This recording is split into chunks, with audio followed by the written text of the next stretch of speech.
Hey, this is Vineet from Horizon Venture Partners. This is part 3 of my OKR series.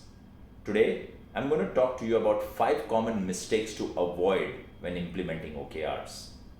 Number 1, setting too many objectives.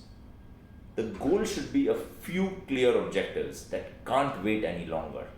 If there are too many objectives, then none will get accomplished and people lose interest in what you're trying to do. So start small by getting everyone focused on 2, at max 3 priority tasks at once. Less is more here, so start small. Number 2, setting everyday to-dos as OKRs. The idea behind OKRs is that they're future focused, so you have an aspirational objective instead of one specific task or action item at each key result point in order to deliver on this goal. Tasks do play a role, but not necessarily at first glance for an OKR objective or result measurer, because they can always depend on other factors such as data collection afterwards, if needed, which isn't always the case. Instead, think of how you'll know if your team was successful. This shifts focus onto measurement rather than doing things step by step towards achieving goals. Ask yourself, what will indicate success? Number 3, set and forget approach. OKRs are not your Diwali gifts where the boss delivers them to the employees and that's that. Adopting OKRs is one of the most important things you can do for your company. If it's not already a part of your culture, make sure to bring in a quarterly cadence so people are clear on their goals and how they fit into the larger strategy and direction for your startup. Regular one-on-ones help teams stay engaged because such check-ins keep them informed about progress towards objectives.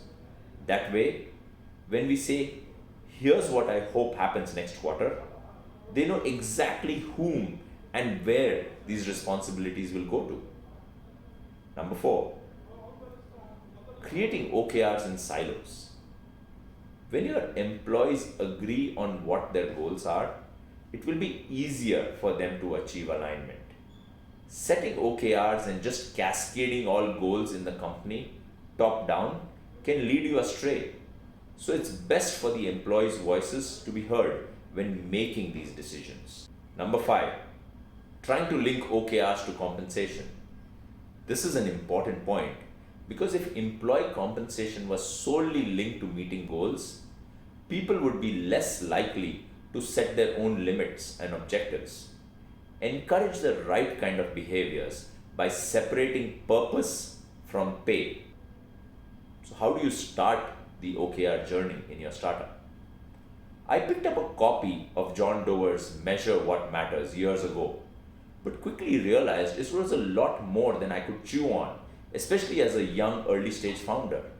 There needs to be a starting point, and often for founders, that starting point should come from speaking to people, either people in your former organizations or your seniors who work in companies that have set OKRs or are part of a team that has successfully implemented OKRs in the past.